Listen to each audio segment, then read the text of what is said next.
You think you know what betrayal looks like. Try standing in a ballroom surrounded by 300 of the city's elite, watching the woman destroying your marriage raise a glass to your husband, while wearing the diamond earrings that went missing from your jewelry box 2 weeks ago. Everyone whispered that Camilla was too weak to fight back, that she would let the mistress win. But they forgot one thing. The money, the power, and the legacy didn't belong to her husband. They belonged to his father. And when the patriarch finally stood up, he didn't just silence the room, he buried the secret. This is the story of how a mistress thought she had stolen the crown, only to realize she was standing on a trap door. The envelope didn't look like a grenade, but when Camilla opened it, her entire life blew up. It was a Tuesday afternoon in late October. The rain was lashing against the floor-to-ceiling windows of the penthouse on the Upper East Side. Camilla was sitting at her mahogany desk, reviewing the catering menus for her father-in-law, Richard Sterling's upcoming 70th birthday gala. The Sterling Empire was one of those old money monoliths, shipping real estate and silent influence that stretched from New York to London. Camilla had married into it 5 years ago. She was the perfect wife for Dominic Sterling, quiet, elegant from a respectable but financially modest family of academics. She was the calm water to Dominic's storm. Or so she thought. The envelope had no return address. Inside were photographs, high resolution, brutal clarity. There was Dominic, her husband, laughing at a bistro table in Soho. Across from him sat a woman who looked like a sharper, younger, hungrier version of Camilla. Her hair was jet black, her lips painted a violent shade of red. In the next photo, Dominic was kissing her hand. In the third, they were entering a boutique hotel in Tribeca. Camilla didn't scream. She didn't throw a vase. That wasn't the Sterling way. She just felt the air leave the room. She turned the photos over. On the back of one, written in messy looped cursive, was a name and a phone number, Jade. Ask him about the secondary credit card. Camilla sat there for an hour, the photos burning a hole in the desk. When Dominic came home that evening smelling of expensive scotch and rain, he kissed her cheek. "Long day at the firm, Cammy." He sighed, loosening his tie. "My father is riding me hard about the merger. I need a drink." "Rough day?" Camilla asked, her voice steady, though her heart was hammering against her ribs like a trapped bird. "Did you have meetings all afternoon?" "Wall to wall," Dominic lied effortlessly. He poured himself a glass of Richard's vintage bourbon. "Why?" "Just wondering," she said, looking at his hands, the same hands she saw in the photo touching that woman's face. "Your father called. He wants to discuss the seating chart for the gala tomorrow." Dominic stiffened slightly. "I'll handle the old man. You just make sure the flowers aren't lilies. You know he hates lilies." He walked past her, dismissing her presence as easily as he would a piece of furniture. That was the moment Camilla realized the truth. It wasn't just an affair. It was a replacement. Dominic wasn't hiding because he was afraid of losing Camilla. He was hiding it because it was inconvenient to deal with the divorce lawyers before the trust fund payout on his father's birthday. The next day, Camilla did something she had never done. She hired a private investigator, a man named Mr. Halloway. He was expensive and discreet. "I need to know everything about Jade," Camilla told him, sliding the photo across the diner table. "Who she is, where she comes from, and what she wants." Halloway looked at the photo and smirked. "I know this type, Mrs. Sterling. They don't want the husband. They want the lifestyle.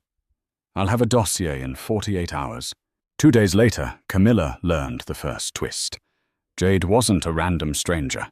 She was the new consultant Richard Sterling had hired to modernize the company's branding. She was working inside the Sterling building. She was 24, ambitious, and had a history of dating men twice her age, who happened to have executive titles. Camilla felt a cold rage settle in her stomach. She decided to play the long game. If she confronted Dominic now, he would deny it, gaslight her, and make her look like the crazy, jealous wife in front of Richard. And in the Sterling family, emotional outbursts were seen as weakness. She had to wait. She had to let Jade make the mistake. But she didn't expect Jade to be so bold. The first direct contact happened a week before the gala. Camilla was at Le Jardin, an exclusive lunch spot where the wives of Manhattan's elite gathered to eat salads that cost more than a mid-sized car payment. She was sitting with Beatrice, her mother-in-law's cousin, a gossipy woman who loved drama as long as it wasn't her own. "Camilla, darling, you look tired," Beatrice said, peering over her rimless glasses. "Is Dominic keeping you up? Or is it the gala planning?" "Just the gala, Beatrice." Camilla smiled tightly. "Richard demands perfection." Suddenly the hum of the restaurant changed. Heads turned. Walking through the entrance was Jade. She wasn't wearing business attire. She was wearing a white dress, a daring cutout piece that was inappropriate for lunch but perfect for attention. And on her arm was a Birkin bag. Camilla froze. She recognized that bag. It was the Crocodile Himalaya Birkin. Dominic had told her months ago that he was on the waiting list, for it meant for Camilla's anniversary gift. He had told her last week the dealer fell through. Yet here it was, swinging from the arm of the mistress. Jade scanned the room, her eyes locking onto Camilla with terrifying precision. She didn't look away. She smiled a predatory, knowing smile and walked straight toward their table. "Mrs. Sterling?" Jade's voice was like honey poured over broken glass. Beatrice looked confused. "Do we know you?" "I'm Jade," she said, ignoring Beatrice and staring at Camilla. "I work with Dominic and Richard. I just wanted to introduce myself. Dominic speaks of you, occasionally." The insult was subtle, but sharp. Occasionally, as if Camilla was a footnote in her own marriage. "I know who you are," Camilla said, her voice dropping an octave. "You're the branding consultant." "That's right," Jade said, shifting her weight so the Birkin was prominently displayed. "Dominic asked me to stop by. He forgot his credit card at the office this morning, and since I was coming here for a meeting, he asked if I could drop it off to you.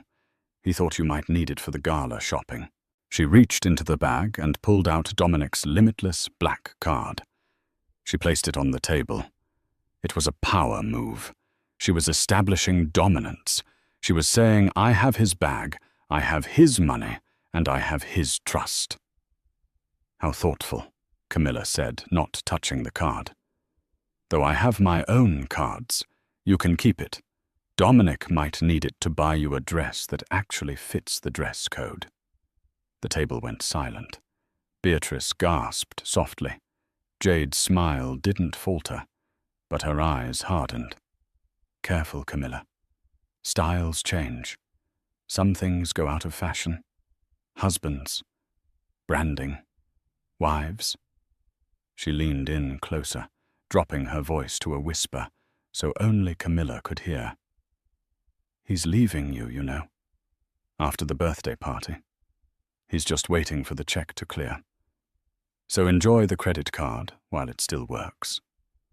Jade turned and walked away, her hips swaying, leaving the scent of heavy tuberose perfume in her wake. Beatrice leaned in, eyes wide. Who on earth was that? And why does she have Dominic's card? "Nobody," Camilla said, her hands shaking under the table. "Just an employee." But inside, Camilla was shattering.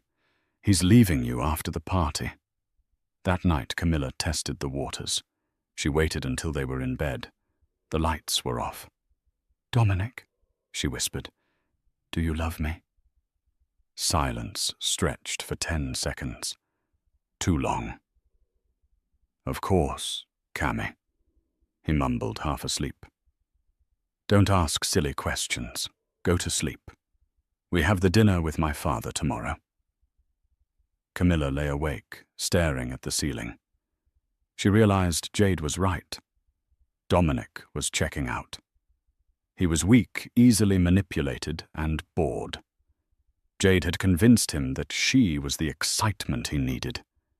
But Jade had made a fatal error. She had humiliated Camilla in public. She had threatened her. And worst of all, she had underestimated who the real head of the family was.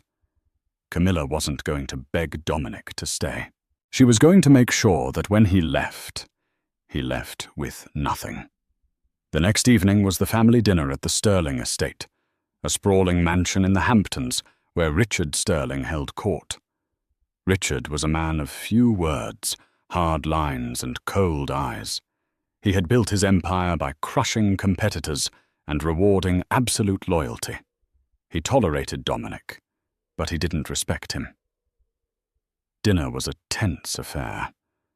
Dominic was texting under the table. Camilla sat stoically, picking at her roasted duck. "Dominic," Richard's voice boomed from the head of the table. "Put the phone away. You are dining with your wife and your father, not your broker." Dominic jumped, sliding the phone into his pocket. "Sorry, Dad. Just work crisis." "There is no work crisis," Richard said, cutting his steak with surgical precision. "I saw the quarterly reports. Things are steady. Unless there is a crisis you created." "No, sir," Dominic stammered. "Good," Richard said. He looked at Camilla. His gaze softened just a fraction. "Camilla, the gala preparations. Are they ready?" "Yes, Richard," she said. "Everything is set." "Good. I expect a flawless evening. No surprises." Dominic cleared his throat. "Actually, Dad, about the guest list, I added a +1 for the branding team, Jade. She's been doing great work, and I think it would be good for her to network." Camilla stopped eating. She looked at Dominic. He wouldn't look at her. He was bringing his mistress to his father's 70th birthday right in front of his wife. It was the ultimate disrespect. Richard paused, his fork hovering halfway to his mouth. He looked at Dominic, then at Camilla. His eyes were unreadable, like dark stones. "Jade," Richard repeated. "The new girl." "Yes," Dominic said, gaining confidence. "She's vital to the company's future." Richard took a slow sip of wine. He set the glass down. "If she is vital, then she should be there." "Very well." Camilla felt like she had been punched. Richard had agreed Richard, who valued tradition and family image above all else, was allowing Dominic to parade his mistress at the event of the season. Dominic smirked. He had won. He thought he had his father's blessing. Later that night, as they were leaving, Richard caught Camilla's arm near the door. Dominic was already outside, calling for the driver. "Camilla," Richard said. His voice was low, gravelly. "Yes, Richard?" she asked, trying to keep the tears from her eyes. "You are a smart woman," he said. It wasn't a compliment. It was a statement of fact. "You have always been the smart one." "I don't feel very smart right now," she admitted, her voice trembling. Richard looked at her, his face grim. "Endurance is a form of intelligence, but so is timing. Remember that on Saturday." He let go of her arm and turned back into his study. Camilla stood there in the cold night air, confused. Endurance. Timing. Was he telling her to put up with it? Or was he telling her to wait for the kill? She didn't know. But she knew one thing. Saturday was going to be a bloodbath. She just had to make sure it wasn't her blood being spilled. Saturday arrived with a sky the colour of bruised iron. The Sterling estate had been transformed. The ballroom, usually a cavernous, dusty relic, was now a La Famille with white roses, crystal chandeliers imported from Vienna, and a string quartet playing soft, intricate melodies in the corner. Camilla stood at the top of the grand staircase, taking a moment to breathe. She wore a gown of midnight blue silk, modest, yet striking with a high neckline, and a back that plunged low. It was the kind of dress that whispered power rather than screaming for attention. Her hair was swept up in a chignon, exposing the bare curve of her neck. She touched her earlobes instinctively. They were bare.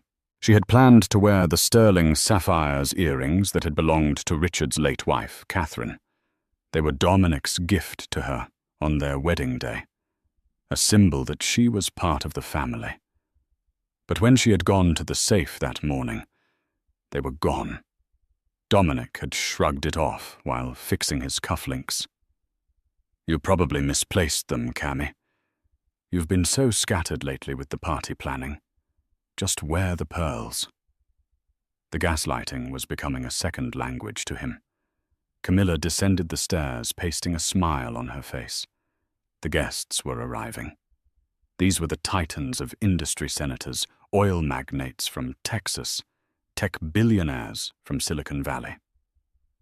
They were Richard's peers, people who could smell weakness like sharks, smell blood in the water.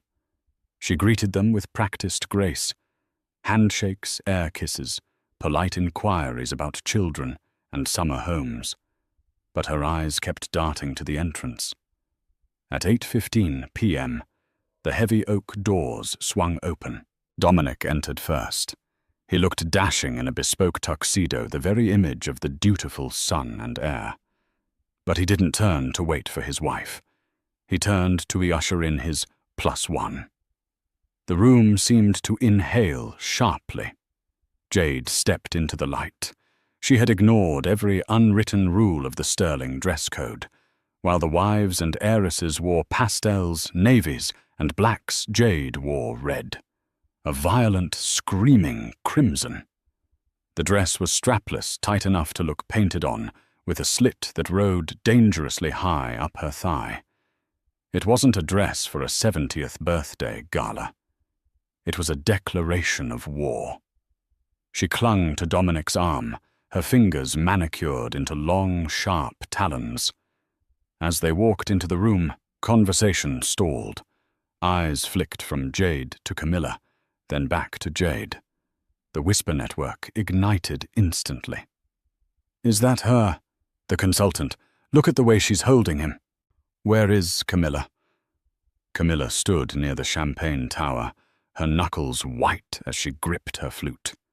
She watched her husband parade his mistress through the room. Dominic wasn't just bringing a guest. He was showing off his new toy. Jade spotted Camilla across the room. She didn't look away.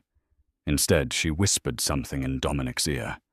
Dominic laughed, a loud barking sound that echoed too much and guided Jade toward the bar, completely bypassing his wife. Richard Sterling was standing by the fireplace, surrounded by board members. He saw the entrance. He saw the red dress. He saw the disrespect. He took a sip of his scotch, his face an unmoving mask of stone. Camilla approached him, needing an ally. "Richard," she said softly. "Happy birthday." Richard looked down at her. "The flowers are excellent, Camilla. The lilies are absent. You did well." "Thank you," she said. She gestured slightly toward Dominic and Jade, who were now holding court near the center of the room. I didn't realize she would be wearing that." Richard's eyes narrowed as he looked at Jade. "Brightness attracts attention, Camilla, but it also attracts moths. Let them play." "They are humiliating me, Richard," she whispered, her voice cracking. "Everyone is staring." "Let them stare," Richard said, his voice dropping to a low growl. A man who cannot control his vices in private will eventually destroy his reputation in public.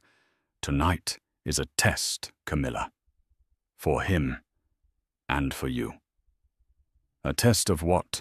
Of who is strong enough to carry the sterling name, Richard said. Now go be the hostess. Do not let her see you bleed.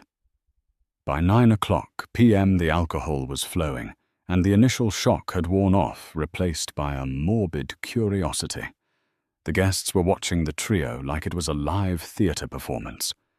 Jade was emboldened. She had been introduced to 3 senators and the CEO of a rival shipping firm. She was charming, laughing loudly, throwing her head back. She was acting as if she were the hostess. Camilla was circulating, trying to maintain dignity, when she found herself face to face with Jade near the buffet. "Great party," Jade said, popping a canapé into her mouth. She looked Camilla up and down with a sneer. "Love the dress. Very matronly. Fits the whole suffering wife vibe you have going on." "Enjoy the food, Jade," Camilla said coldly. "It's expensive. Try not to spill it on the rental." Jade laughed a harsh sound. "Oh, honey, nothing I'm wearing is a rental. Dominic insists on the best." She reached up to tuck a strand of black hair behind her ear. As she did, the light from the chandelier caught the sparkle of her earrings. Camilla froze. The world seemed to stop spinning. They were deep blue sapphires, surrounded by a halo of vintage-cut diamonds. The sterling sapphires. The earrings weren't lost. They weren't misplaced. Dominic had taken them from Camilla's safe. The safe only they knew the combination to, and given them to his mistress to wear at his father's birthday. It was a violation so profound, Camilla felt physically sick. It wasn't just theft. It was an erasure of her history. Those earrings were the only thing she had left of her pride in this marriage. "You like them?" Jade asked, seeing Camilla's gaze. She touched the gems tauntingly. "Dom gave them to me yesterday. Said they were collecting dust and needed someone who could actually pull them off." Camilla's hand twitched. She wanted to rip them from Jade's ears. She wanted to scream. But she remembered Richard's words. "Do not let her see you bleed." "They are beautiful," Camilla said, her voice trembling with suppressed rage. "But you should be careful. The clasps are old. They have a tendency to fall off if you move your head too fast." Jade rolled her eyes. "I think I can manage some jewelry, Camilla. Why don't you go check on the kitchen? I think the ice sculpture is melting." Camilla turned and walked away, her vision blurring. She found Dominic near the terrace doors, smoking a cigar. "Dominic," she hissed. He jumped, looking guilty for a split second before masking it with annoyance. "What is it, Cammy, I'm talking to?" "She's wearing Catherine's earrings." Camilla cut him off. "My earrings, the ones you said I lost." Dominic sighed, blowing smoke into the night air. "Jesus, Camilla. Not here. Don't make a scene. You stole them from me." "I borrowed them," Dominic snapped. "Jade didn't have anything blue to go with the shoes. It's not a big deal. I'll get them back tomorrow. You weren't wearing them anyway." "They are heirlooms, Dominic. They represent your mother." "My mother is dead," Dominic hissed, stepping closer, his face ugly with entitlement. "And you are being hysterical. Jade is important to this company. If she looks good, I look good. If I look good, the stock goes up. It's business. Now fix your face. My father is about to make the speeches." He flicked his cigar ash onto the terrace floor and walked back inside, leaving Camilla standing alone in the cold. She looked at her reflection in the glass door. She looked small, defeated. "It's business," he had said. Camilla wiped a single tear from her cheek. If it was business, then she was going to negotiate. She turned and walked back into the ballroom, but she didn't go to the kitchen. She went to the front of the room near the stage. She saw Richard watching her from the shadows. He gave her a barely perceptible nod. The trap was set. The music faded. The lights dimmed. A spotlight hit the small stage at the front of the ballroom. It was time for the speeches. Usually this was the moment the wife would introduce the husband, or the son would introduce the father. Dominic bounded onto the stage, grabbing the microphone. He was flushed, slightly sweaty, fueled by 3 hours of drinking and the adrenaline of flaunting his affair. He felt invincible. "Ladies and gentlemen," Dominic boomed. "Thank you all for coming to celebrate the man, the myth, the legend, my father, Richard Sterling." Polite applause rippled through the room. "You know," Dominic continued pacing the stage, 70 years, it's a long time, a legacy. And legacies are about the future, about modernization, about new energy. He looked directly at Jade, who was standing in the front row, beaming up at him. Camilla was standing 10 feet away in the shadows of a pillar. "This year has been huge for Sterling Industries," Dominic said. "We've made bold moves. We've trimmed the fat." A few guests glanced at Camilla awkwardly. "And we've brought on new talent that has revitalized our vision. In fact, I'd like to invite the person responsible for our new direction to come up here and help me present the gift to my father. Jade, come up here." The room went dead silent. It was unheard of. The mistress was being invited onto the stage at a family gala, while the wife stood in the audience. It was a public coronation. Jade feigned surprise, covering her mouth with her hand, but she moved quickly. She glided up the stairs, the red dress blazing under the spotlight. She stood next to Dominic, who put his arm around her waist, intimately, possessively. Camilla felt a hand on her shoulder. She flinched. It was Beatrice. "Oh my God," Beatrice whispered, horrified. "Camilla, do something. This is monstrous." "No," Camilla said, her voice surprisingly steady. "Let him speak." Dominic handed the microphone to Jade. "Say a few words, darling." Jade took the mic. She looked out at the crowd of billionaires and socialites. She thought she had won. She thought this was her entry into their world.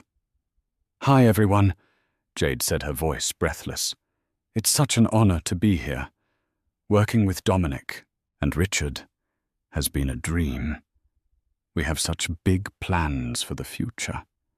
Out with the old, in with the new, right?" She giggled. Dominic laughed with her. "And," Jade continued, "Dominic and I wanted to present this gift to Richard. It symbolizes the new era of the Sterling family." She gestured to a covered easel on the stage. Dominic pulled the cloth down. It was a portrait, a modern, abstract, chaotic painting of the Sterling headquarters. It was garish. It clashed violently with the classic aesthetic of the family. "Happy birthday, Dad," Dominic shouted. Richard Sterling slowly walked up the stairs to the stage. He moved with the heavy, inevitable momentum of a glacier. He didn't smile. He didn't clap. He stood in front of the microphone, flanked by his son and his son's mistress. He looked at the painting. Then he looked at Dominic. Then he looked at Jade. Finally, he looked out into the audience and found Camilla. "Thank you, Dominic," Richard said. His voice was deep, resonating through the speakers without effort. "And thank you, Miss Jade." He paused. The silence stretched uncomfortable and thick. "You speak of the future," Richard said, turning to Dominic. "You speak of trimming the fat and new eras. You believe that legacy is about replacing what is old with what is shiny." Dominic's smile faltered slightly. Well, sure, Dad. Progress, right. Progress, Richard repeated. He reached into his tuxedo pocket and pulled out a folded piece of paper. I, too, have been thinking about the future. I have been thinking about the stability of this family. And I have made a decision regarding the succession of the Sterling Empire. Jade's eyes lit up. She squeezed Dominic's arm. She thought this was the announcement that Dominic was taking over as CEO, that the trust fund was unlocking. Tonight. Richard said, his voice hardening like steel, was a test of character, a test of judgment. He turned to Jade. Miss Jade, you are wearing my late wife's earrings. Jade froze. The color drained from her face. The audience gasped. Jade stammered. Dominic said, thieves do not get to speak, Richard said, cutting her off with a voice like a whip crack. He turned to Dominic. And you allowed a stranger to wear your mother's jewelry. You allowed a stranger to disrespect your wife in my home. You believe you are the future of this company. Dominic was sweating now. Dad, come on. It's just a party. Don't be dramatic. Dramatic? Richard smiled, but it was a terrifying expression. No, Dominic. I am not being dramatic. I am being precise. Richard unfolded the paper. This is not a thank you speech, Richard announced to the room. This is a restructuring announcement. Effective immediately, the position of CEO is not passing to my son. Dominic's jaw dropped. What, Dad, you can't? And, Richard continued, his voice booming, the Sterling Trust, which was set to pay out to Dominic upon my 70th birthday, had a morality clause. A clause regarding fidelity, public reputation, and the protection of family assets. Richard looked at Jade, then at the earrings, then back to Dominic.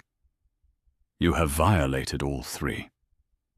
The room was in chaos. People were whispering, pointing. Camilla, Richard called out. Please join us on stage.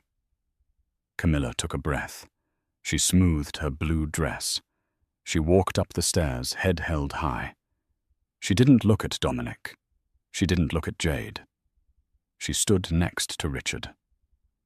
Richard put a hand on Camilla's shoulder.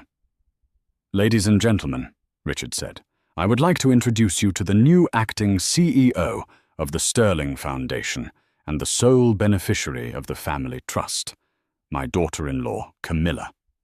Dominic looked like he had been shot. Jade looked like she was going to vomit. But Richard wasn't done. However, Richard said, turning to Jade, there is the matter of the earrings and the matter of the company funds used to purchase certain consulting services.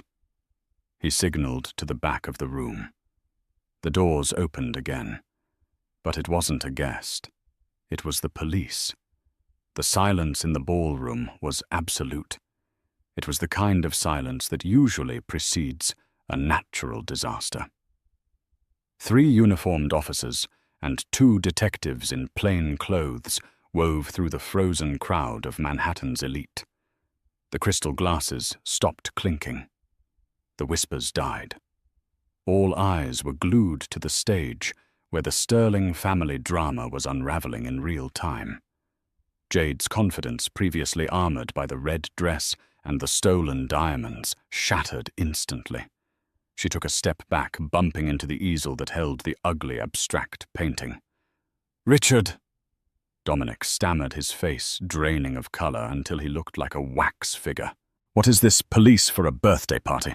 Not for the party, Dominic, Richard replied, his voice calm and terrifyingly loud in the quiet room.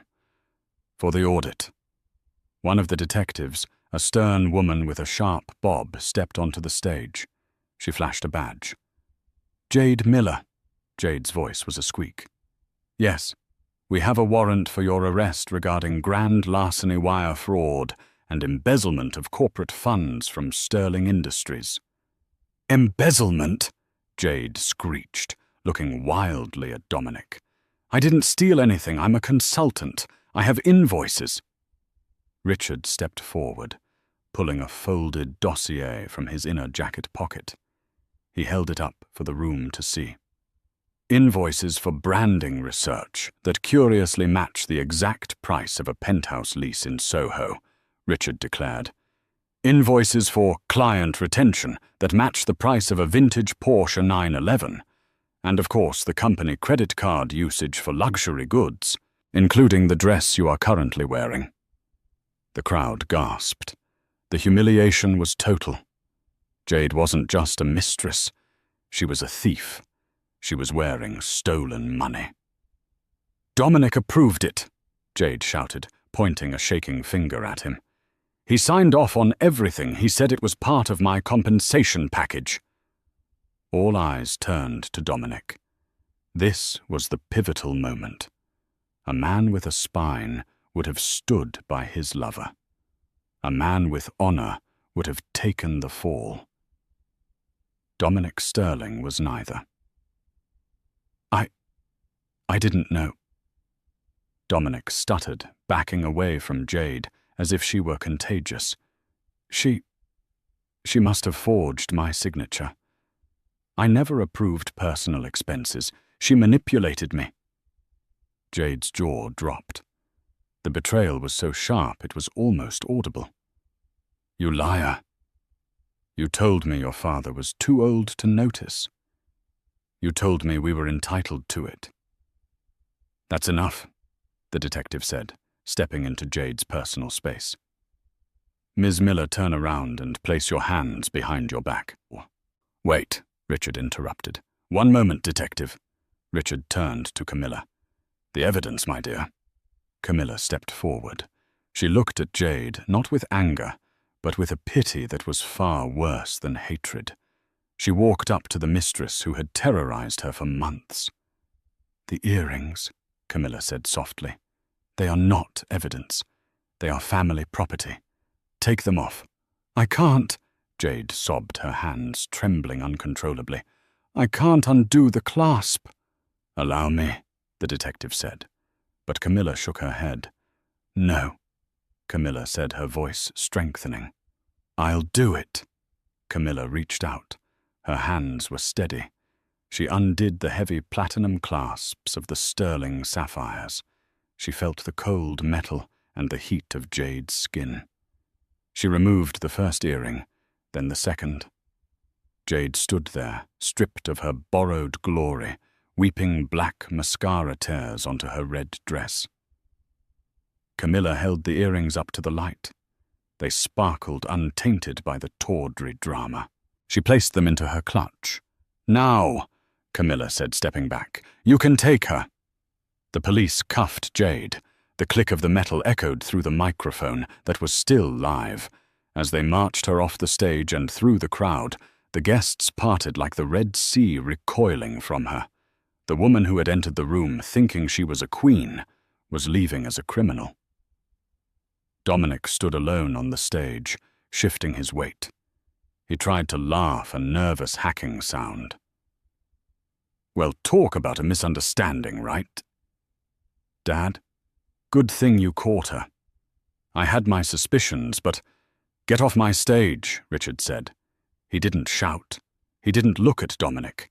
He looked at the floor. "Dad, let's go to the study and talk about this. I have no son in this room," Richard said, finally looking up with eyes of ice. "You are trespassing. Security will escort you out." "But where am I supposed to go?" Dominic asked, panic setting in. "My cards. My keys." "The cards are cancelled," Camilla spoke up. She was standing next to Richard, now the image of the dutiful daughter and the powerful CEO. "And the locks on the penthouse were changed an hour ago. Your bags have been sent to the Motel 6 in Queens, prepaid for 3 nights. After that, you're on your own." "Camilla, baby, please," Dominic begged, reaching for her hand. "Don't do this. I was confused. She bewitched me." Camilla looked at his hand, then at his face. "Endurance is a form of intelligence," she quoted Richard's words back to him. "I endured you, Dominic, and now I'm done." Two burly security guards grabbed Dominic by the arms. As they dragged him kicking and screaming out of the gala, the orchestra, unsure of what to do, began to play a waltz. Richard turned to the stunned crowd, raised his glass, and said, "I believe there is still cake. Please enjoy the evening." The silence in the penthouse the morning after the gala was not the silence of emptiness. It was the silence of a battlefield after the cannons had finally stopped firing. Camilla woke up at 6 a.m., a habit formed during years of accommodating Dominic's schedule. She reached across the vast expanse of the California king bed, her hand brushing against cold, undisturbed sheets. For the first time in 5 years, she didn't feel the knot of anxiety in her chest, the one that usually wondered what mood Dominic would be in, or what new lie she would have to pretend to believe. She sat up and walked to the floor-to-ceiling windows overlooking Central Park. The city was grey, draped in a thin morning mist, but to Camilla it looked like a blank canvas. Her phone, sitting on the bedside table, had been buzzing incessantly since midnight. She finally picked it up. There were 47 missed calls. 12 were from Dominic. 3 were from her mother asking if she was okay. The rest were numbers she didn't recognize, reporters, likely vultures circling the carcass of the Sterling marriage. She ignored them all and opened the news app. The headline was bold, black and brutal: "Sterling silver scandal. Heir disowned mistress in cuffs. Wife takes it all." There was a photo, grainy but unmistakable, taken by a guest's smartphone. It showed Jade being led off the stage in handcuffs, her red dress looking like a stain against the white decor, while Camilla stood stoically next to Richard Sterling. Camilla placed the phone down. She didn't feel joy. She felt a cold, hard clarity. The emotional part of her had died somewhere between finding the photos and watching Jade wear her earrings. What was left was the CEO. She showered, dressed not in the soft pastels Dominic preferred, but in a sharp, charcoal grey suit she had bought 3 days ago and hidden in the back of her closet. She pulled her hair back into a tight, severe ponytail. At 8 a.m., the doorbell rang. It wasn't a guest. It was the cleaner, Maria, looking terrified. "Mrs. Sterling," Maria stammered, standing in the foyer. "Mr. Dominic is downstairs. The doorman won't let him up. He's shouting. He says he lives here." Camilla adjusted her cuffs. "Tell the doorman that if Mr. Sterling continues to shout, he is to call the precinct. If he wants to speak to me, he can do so through his attorney, if he can afford one." Maria's eyes went wide, but she nodded, a newfound respect dawning on her face. "Yes, ma'am." 2 hours later, Camilla walked into the private conference room at the offices of Halloway, Vance and Sterling. Richard was already there, sitting at the head of the table. Flanking him were 3 of the most expensive litigators in New York City. Richard looked tired. The lines around his mouth were deeper than usual. Betraying his son, even a disappointment like Dominic, had taken a toll. But when he saw Camilla, he sat up straighter. "Camilla," Richard said, gesturing to the seat next to him. Not the seat across the seat of the partner. "How are you holding up? I'm ready to finish this, Richard," she said, taking her seat. She didn't offer pleasantries. The lead attorney, a man named Harrison with eyes like a hawk, opened a thick file. "Let's look at the damage," Harrison began. "Dominic has been blowing up our phones. He's claiming wrongful termination, illegal eviction, and theft of personal property. He's threatening to go to the press with stories about your instability." Camilla laughed. It was a dry, humorless sound. "Let him go to the press. He's the one who brought a mistress wearing stolen jewelry to a family gala. His credibility is non-existent. Agreed, Harrison said. But we need to lock this down. The divorce filing is ready. We are citing the infidelity, obviously, but the real nail in the coffin is the financial misconduct. By countersigning Jade Miller's fraudulent invoices, Dominic pierced the corporate veil. He didn't just cheat on you. He stole from the trust. Richard tapped the table. I want him crushed, Harrison. Not because he is my son, but because he threatened the company. He is a liability. The prenup stands, Harrison continued. He gets nothing from the marital assets. The apartment is in the trust's name. The cars are leased by the company. His bank accounts were joint, but we've frozen them pending the audit. What about Jade? Camilla asked. Harrison smirked. That's the interesting part. The district attorney is very excited. It's not often they get a white-collar fraud case wrapped in a bow like this. They found the burner phone in her purse. It contains texts between her and Dominic, discussing how to hide the expenses. She's looking at 5 to 10 years, and she's singing like a bird. She's trying to pin it all on Dominic to cut a deal. Let them destroy each other, Camilla said quietly. I want a clean break. I want my name off his debts, and I want him out of my life. There is one thing, Richard said, sliding a piece of paper toward her. It was a handwritten note. The handwriting was messy, frantic. Camilla, please, I have nowhere to go. Dad cut off the cards. I'm at a Starbucks on 53rd. Just meet me. We can fix this. I love you. Dom. Camilla stared at the note. She remembered the man who had written it. She remembered how charming he could be when he wanted something. Do you want to meet him? Richard asked softly. For closure. Camilla tore the note in half, then in quarters. No, she said. I have a board meeting at 2 p.m. I don't have time for beggars. 2 weeks later, the deposition was held. It was a formality, but a necessary one. Dominic arrived 20 minutes late. He looked like a ghost of the man who had strutted onto the stage at the gala. His bespoke suit was wrinkled, his hair unkempt, and he had the desperate, jittery energy of a man who hadn't slept in days. He was represented by a court-appointed lawyer, a young, overwhelmed man, who looked like he'd rather be anywhere else. Camilla sat opposite him, flanked by Harrison and her security detail. She looked immaculate in a cream-colored dress, the sterling sapphires glistening discreetly at her ears. Dominic's eyes locked onto the earrings, and he flinched.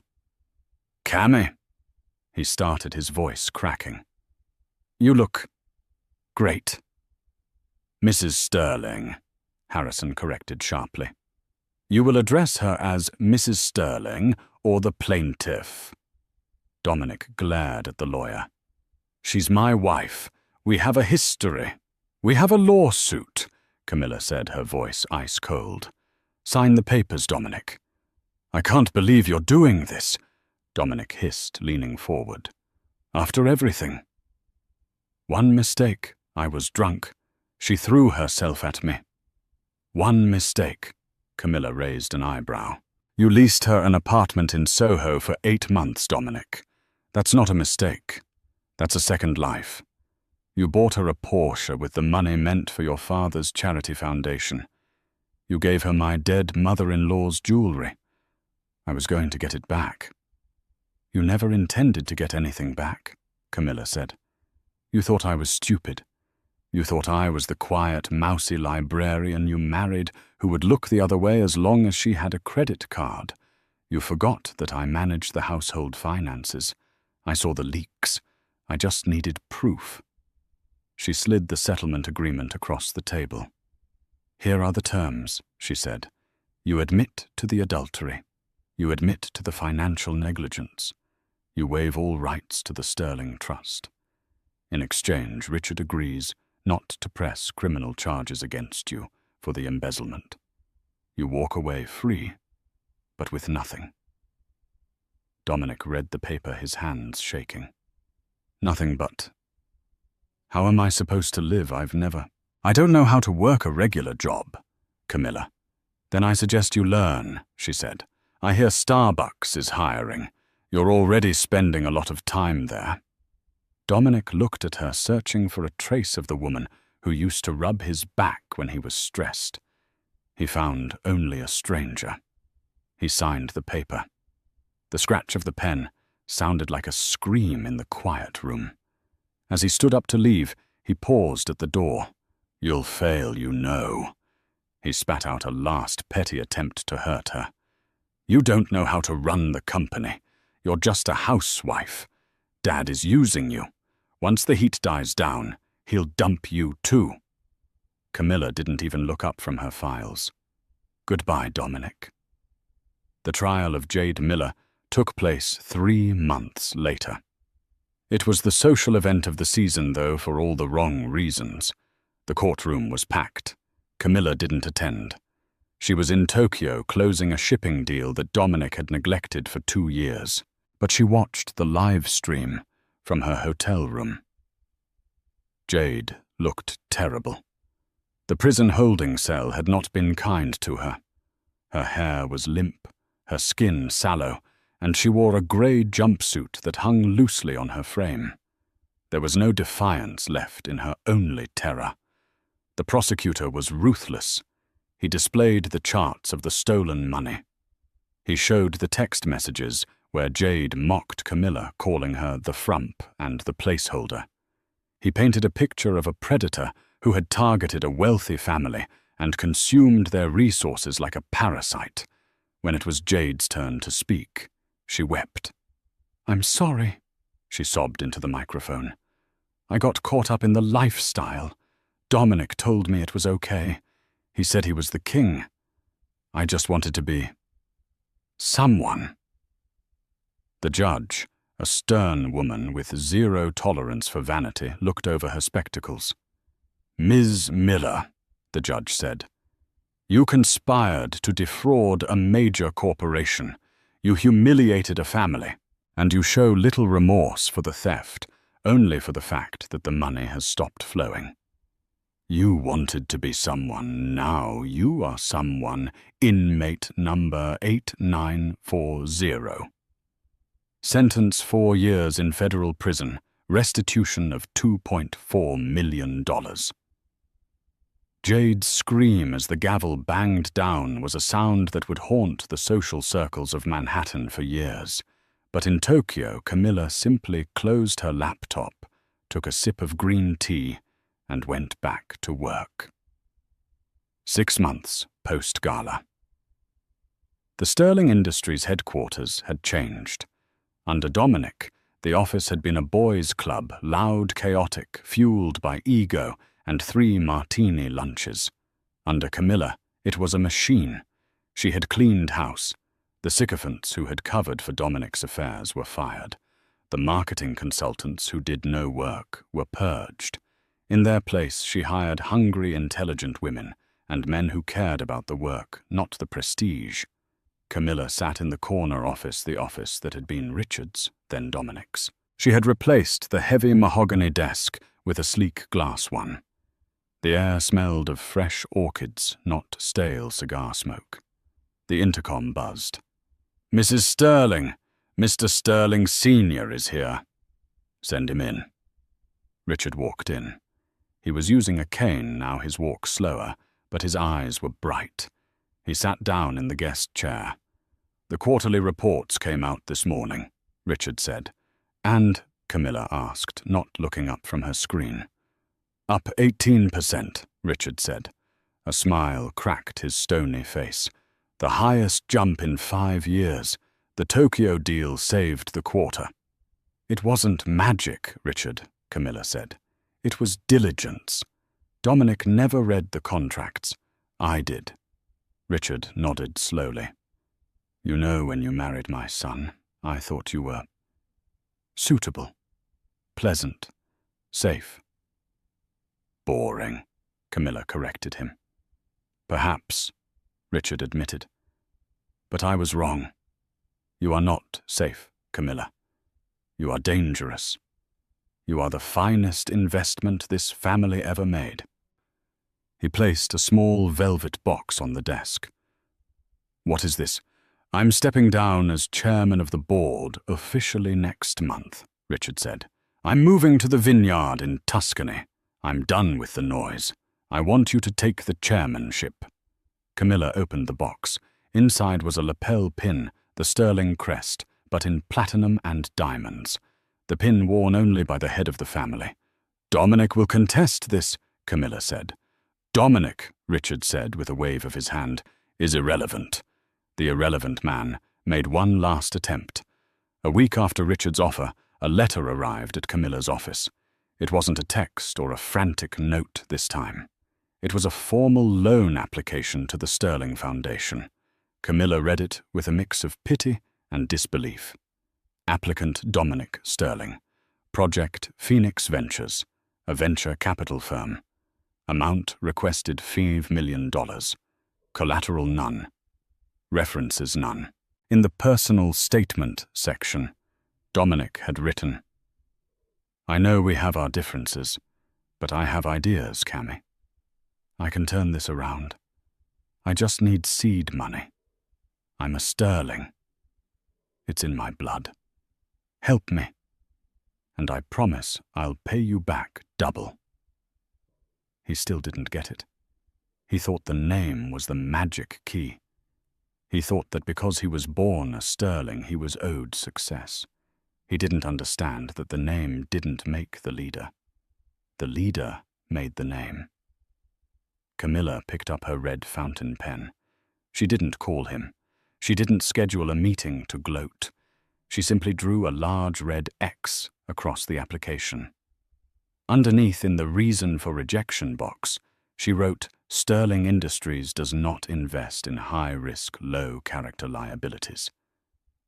Recommendation. Seek employment. Application denied. She handed the file to her assistant.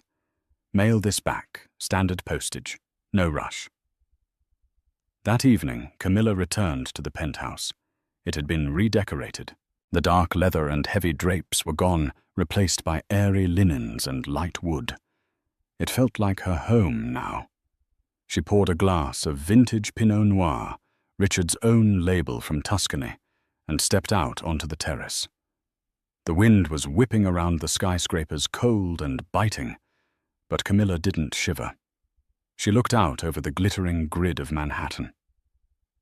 Somewhere down there, in a cramped apartment in Queens or a dive bar in the Lower East Side, Dominic was reading her rejection letter. Somewhere in a federal facility upstate, Jade was sitting in the dark, wondering where her Birkin bag was. Camilla reached up and touched her earlobes. The sterling sapphires were cold against her skin. For a long time she had hated these earrings. They had felt like shackles, heavy with the weight of expectation and tradition. Then when Jade wore them, they had felt like a brand of shame. But now they felt like armor. She had walked through the fire. She had endured the humiliation, the gaslighting and the betrayal. She hadn't screamed. She hadn't thrown tantrums. And she hadn't begged. She had waited. She had planned. And when the moment was right, she had struck with the precision of a surgeon. The mistress had tried to steal her life. The husband had tried to sell her dignity. But in the end, they had only succeeded in refining her. They had burned away the soft, boring parts of Camilla and left behind something unbreakable. Richard was right. Endurance was intelligence. But revenge was simply good business. Camilla took a sip of wine, the taste rich and complex on her tongue. A small smile played on her lips. Not the polite smile of a dutiful wife, but the satisfied smile of a queen who had just secured her borders. She turned her back on the city and walked back inside. She had an 8 o'clock a.m. meeting to prepare for. The empire wasn't going to run itself. And that is the story of how patience, intelligence, and a savage father-in-law turned a humiliating betrayal into the ultimate victory. Dominic and Jade thought they were playing chess, but they didn't realize Camilla owned the board. It just goes to show, never mistake silence for weakness, and never ever steal the family jewels to wear in front of the man who bought them. What would you have done if you were in Camilla's shoes? Would you have waited for the gala to expose them, or would you have raged immediately? Let me know in the comments below. I read every single one. If you enjoyed this story of karma, served cold, please hit that like button. It really helps the channel grow. And don't forget to subscribe and ring the bell so you never miss a new story of betrayal, revenge, and redemption. Until next time, stay sharp.